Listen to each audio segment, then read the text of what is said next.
Surgeon কার্যালয়ের আওতাধীন ডিজিএইচএস-এ আপনারা যারা পরীক্ষা দেবেন তাদের জন্য আজকের এই আয়োজনে থাকছে নিয়োগ পরীক্ষার প্রস্তুতি, সাজেশন, প্রশ্ন প্যাটার্ন নিয়ে অনেক কথা। আশা করি ভিডিওটি প্রথম থেকে শেষ অবধি দেখার চেষ্টা করবেন। তো প্রথমে একটি কথা বলে রাখি, স্বল্প সময়ে সেরা প্রস্তুতি নিতে হলে অবশ্যই civil surgeon office job review এই বইটির পিডিএফ আমাদের কাছ থেকে সংগ্রহ করে নিতে পারেন। পিডিএফ মূল্য মাত্র 40 টাকা। পিডিএফটি সংগ্রহ করতে এই নাম্বারে হোয়াটসঅ্যাপের মাধ্যমে যোগাযোগ করে পিডিএফ সংগ্রহ করে নিতে পারেন। কত মার্কের পরীক্ষা হবে? 80 মার্কের পরীক্ষা হবে। বাংলা 20, ইংরেজি 20, গণিত 20, সাধারণ জ্ঞান 20। কেমন পরীক্ষা হবে? এমসিকিউ নাকি রিটেন? এমসিকিউ হতে পারে, রিটেন হতে পারে, তবে ডেট না হওয়া পর্যন্ত কোনো সিওরিটি দেওয়া যায় না। ডেট হলে পরে আপনাদের অ্যাডমিট কার্ডটা একটু ভালো করে পড়ে দেখবেন, ওখানে স্পষ্টভাবে লেখা থাকে। কি কি পড়বেন? বাংলার জন্য সন্ধি, বিপরীত পরিশব্দ, সমাস, এক কথা প্রকাশ, বানান, বাগধারা, সমার্থক শব্দ, কারক, সাহিত্য, অনুচ্ছেদ, এই টপিকসগুলো পড়বেন। এই বইটা থেকে পড়ে নেবেন। Idiom, phrase, voice, gender, number, narration, changing sentence, translation, preposition, article, right form of verb, paragraph, এই টপিকসগুলো পড়ে নেবেন খুব ভালো করে এই বইটা থেকে, এই বইটার পিডিএফ থেকে। গণিতের জন্য নবম শ্রেণীর গণিত এবং অষ্টম শ্রেণীর গণিত যদি আপনারা কোথাও থেকে সংগ্রহ করে পড়ে নিতে পারেন খুবই ভালো। যদি না পারেন তাহলে অবশ্যই এই বইটির পিডিএফ সংগ্রহ করে নেবেন, এখান থেকে 100% গণিত কমন পাবেন। সাধারণ জ্ঞান, বাংলাদেশের ইতিহাস, ঐতিহ্য, বঙ্গবন্ধু, স্বাধীনতা, ভাষা আন্দোলন, এই টপিকসগুলোর উপর বেশি গুরুত্ব দিয়ে পড়বেন। কোন বইটা থেকে? এই বইটা থেকে পড়ে নেবেন। এখন বিগত একটা প্রশ্ন দেখি, বিভিন্ন জনের বিভিন্ন প্রশ্ন। কেউ বলে আমি স্বাস্থ্য সহকারী, কেউ বলে স্টোর কিপার, কেউ বলে পরিসংখ্যানবিদ, কেউ বলে কম্পিউটার অপারেটর, মুদ্রাক্ষরিক, কেউ বলে ডাইভিং পোস্ট। আপনারা যে পোস্টেই পরীক্ষা দেন না কেন আপনাদের প্রশ্ন প্যাটার্ন প্রায় সেম। পরীক্ষা হবে 90 মিনিট, মার্ক থাকবে 80। স্বাস্থ্য সহকারী, স্টোর কিপার, পরিসংখ্যানবিদ, একই প্রশ্নের উপর পরীক্ষা নেওয়া হয়েছে সাতক্ষীরা জেলাতে। দেখি প্রশ্ন কেমন ছিল। প্রশ্ন ছিল লিখিত, এক কথায় উত্তর করতে হয়েছে। যেমন 1 নম্বর প্রশ্নের নিম্নে প্রশ্নগুলোর উত্তর লিখুন।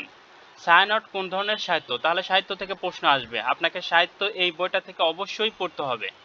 অনেক পণ্ডিত আছেন যে সাহিত্য পাঠটা কেন ধরছেন, সাহিত্য পাঠটা থেকে প্রশ্ন আসে তাই এই বইতে সাহিত্য পাঠটা ধরা হয়েছে এই বইটার পিডিএফে। ছায়ানট কোন ধরনের সাহিত্যকর্ম? উত্তর কাব্যগ্রন্থ। সন্ধি বিচ্ছেদ করুন। সোম প্লাস সোম প্লাস বাদ সংবাদ, দেব প্লাস ঋষি দেবর্ষি। এক কথায় প্রকাশ করুন। যা পোতা হয়েছে পতিত, যা বলার যোগ্য নয় অকথ্য।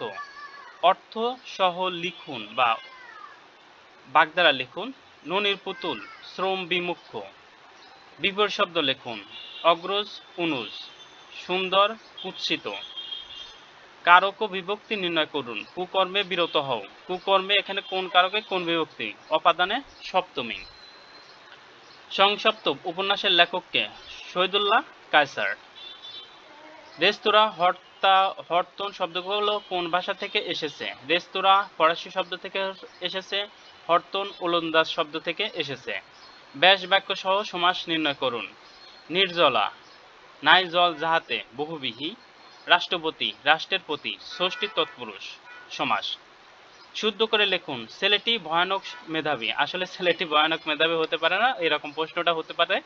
আমাদের শুদ্ধ করে লিখতে হবে ছেলেটি অত্যন্ত মেধাবী, অথবা লিখতে হবে ছেলেটি খুব মেধাবী। টিকা লিখুন অর্থাৎ অনুচ্ছেদ। পহেলা বৈশাখ সম্পর্কে একটা 5টা বাক্যের অনুচ্ছেদ লিখতে হবে। 5 থেকে 7টা বাক্যের বেশি লেখার দরকার নেই। অনেকেই যখন দেখে যে টিকা লিখুন, এই জিনিসটা দেওয়া আছে, পাশে যদি 5 মার্ক থাকে তাহলে 5 থেকে 7টা বাক্য, 10 মার্ক থাকলে 10 থেকে 12টা বাক্য, আর যদি 1 থেকে 2 মার্ক থাকে তাহলে 2 থেকে 3 বাক্যের বেশি লেখা যাবে না, কারণ যত বেশি লিখবেন তত সময় সংক্ষিপ্তর জন্য অন্যান্য প্রশ্নের উত্তর করে আসতে পারবেন না। এই জন্য স্বল্প সময় যেগুলো বেশি বড় প্রশ্ন সেগুলো খুব স্বল্প সময় শেষ করতে হবে। ভাব সম্প্রসারণ করুন। স্বার্থই সকল সুখের মূল। এখন কিছু পণ্ডিত আছে যারা বলে যে এইগুলা কেন এখানে দেননি। এই ভাব সম্প্রসারণ সেই ছোটবেলা থেকে পড়ে আসতেছেন। ভাব সম্প্রসারণের পিছনে সময় নষ্ট করে কোনো লাভ হবে না, কারণ আপনি পড়ে গিয়ে যত সুন্দর করে লেখেন ভাব সম্প্রসারণে 5-এর মধ্যে সর্বোচ্চ যদি ভালো করে লেখেন 4 পাবেন। আর যে ছেলেটা এই ভাব সম্প্রসারণ পড়েনি, এইগুলা পড়ে গেছে এবং এইগুলো খুব ভালো করছে, এই ভাব সম্প্রসারণটা খুব খারাপ করে লিখছে, এর জন্য সে 3 পাবে। আপনি অনেক পরিশ্রম করে 1 মার্ক বেশি পাচ্ছেন, ছেলেটা এই পিছনে পরিশ্রম না করে এইগুলা পরিশ্রম করে এইগুলাতে সে 20 থেকে 25 মার্ক আপনার চাইতে আপডেট থাকবে। অতএব এই ভাব সম্প্রসারণ এগুলোর পিছনে সময় নষ্ট করার কোনো মানে নেই। এগুলোর চাইতে এইগুলার পিছনে এই টপিকসগুলোর পিছনে একটু বেশি সময় নষ্ট করেন, সঠিক উত্তর লেখেন, ইনশাল্লাহ ভালো মার্কস উঠাইতে পারবেন। আর এগুলা যে যে কোনো ওয়েতে লিখে দিয়ে আসতে পারলে সর্বনিম্ন 3 পাবেন 5-এর মধ্যে। অতএব 1 মার্কের জন্য বেশি পরিশ্রম করার কোনো দরকার নেই। মার্ক উঠাবেন এইগুলাতে।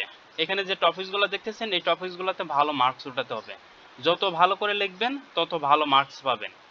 এবং খুব গুছিয়ে খুব ছোট্ট সংক্ষিপ্ত করে লিখবেন, কারণ খাতাগুলা খুব দ্রুত দেখা হয়। আপনি যদি প্রচুর লেখেন তাহলে আপনার খাতাটা রিড দেওয়ার সময় নেই, আপনার মার্কসও ওইভাবে ভালো পাবেন না।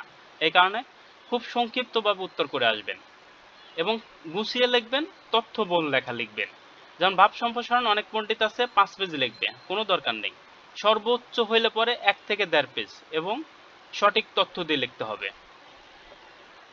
এরপর আসি ট্রান্সলেট ইনটু ইংলিশ। ধূমপান স্বাস্থ্যের জন্য ক্ষতিকর। Smoking is harmful for health. সে হাসতে হাসতে চলে গেল। হি ওয়েন্ট অ্যাওয়ে লাফিং। মুক্তিযোদ্ধারা জাতির শ্রেষ্ঠ সন্তান। The freedom fighter are the best sons of the nation. 10 দিন যাবৎ বৃষ্টি হচ্ছে। It has been raining for 10 days. 12টা বাজতে 15 মিনিট বাকি আছে। It is quarter to 12। Fill in the blanks. এখানে প্রিপোজিশনও থাকতে পারে, আর্টিকেলও থাকতে পারে, তবে এখানে প্রিপোজিশন ধরা হয়েছে এই পরীক্ষায়। Don't run on the road, এখানে অন হবে। হি কামসের পরে অফ বসে, প্রাউডের পরে অফ বসে, ওয়াকিং এর পরে টু বা অ্যাবাউট বসানো যায়, স্মাইলের পরে অ্যাট বসে। এরপরে আসি make the sentence with following, অর্থাৎ আইডিয়াম ফ্রেজ থেকে প্রশ্ন এসেছে। ব্লু ব্লাড মানে অভিজাত। ঠিক এইভাবে ঘর করে লিখলেই বেটার হবে, ঘর করে না লিখলেও পাশাপাশি লিখলেও সমস্যা নেই। ব্লু ব্লাড অভিজাত। He is proud of his blue blood. At 6 and 7 এলোমেলো। The books are at 6 and 7 on the table. Burning question জরুরি সমস্যা। Female education is the burning question now. White elephant অত্যন্ত ব্যয়বহুল কিছু। This department is white elephant of the government. By and by শীঘ্রই। He will come here by and by. এরপরে গণিত।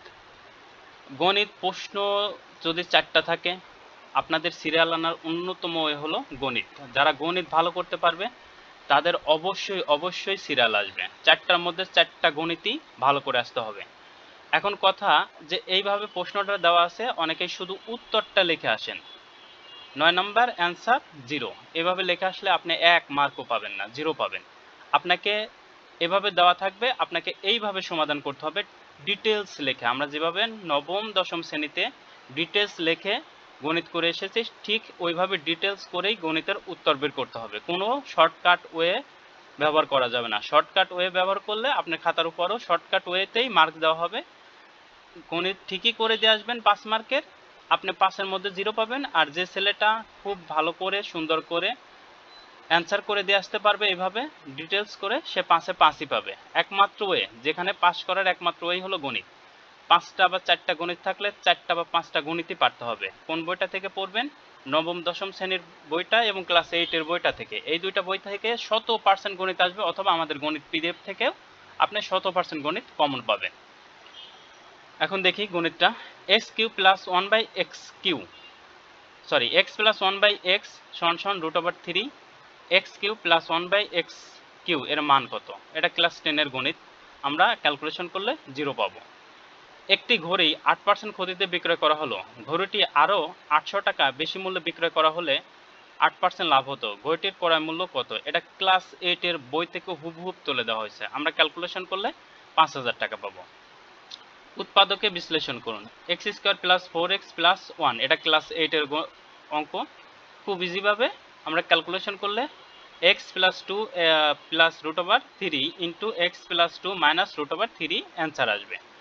এরপর কিছু শব্দ দেওয়া থাকবে, যেগুলো শব্দের পূর্ণাঙ্গ মিনিং লিখতে হবে। এই বইটা যথেষ্টতে দেওয়া আছে, এগুলা আপনি পড়ে গেলে মোটামুটি আমরা এতটুকু প্রত্যাশা দিতে পারি যে এই বইটার পিডিএফ যদি পড়ে যান আপনি চাকরিতে 100% টিকবেন। WHO World Health Organization, CHCP Certification of the Healthcare Provider, LDC Least Development Countries, SDG Sustainable Development Goal, MBBS, bachelor of medicine, bachelor of surgery. এবার আসি সাধারণ জ্ঞান। পদ্মা সেতুর দৈর্ঘ্য কত? 6.15 কিলোমিটার। বাংলাদেশের একমাত্র জেলা দ্বীপ জেলা কোনটি? ভোলা। বাংলাদেশের সাদা সোনা কি? চিংড়ি। বাংলাদেশের সুন্দর সমুদ্র বন্দর কয়টি? আমারই ভুল হচ্ছে। সমুদ্র বন্দর কয়টি? 3টি। রাশিয়ার মুদ্রার নাম কি? রুবল। তরল পদার্থের ওজনের একক কি? লিটার। পৃথিবীর বৃহত্তম ম্যানগ্রোভ বনের নাম কি? সুন্দরবন। ওয়াইফাই এর পূর্ণরূপ ওয়্যারলেস ফিডেলিটি। পৃথিবীর নিকটতম নক্ষত্র কোনটি? সূর্য। বাংলাদেশের প্রথম জিআই পণ্য কোনটি? জামদানি। এই ছিল প্রশ্ন। আপনারা ভালো করে উত্তর করলে ইনশাল্লাহ পরীক্ষায় পাশ করে আসতে পারবেন। আরেকটা কথা, আপনারা যারা আমাদের নক দেন অধিকাংশ ছেলে মেয়েরাই দেখা যায় খুব ডিপ্রেশনে আছেন।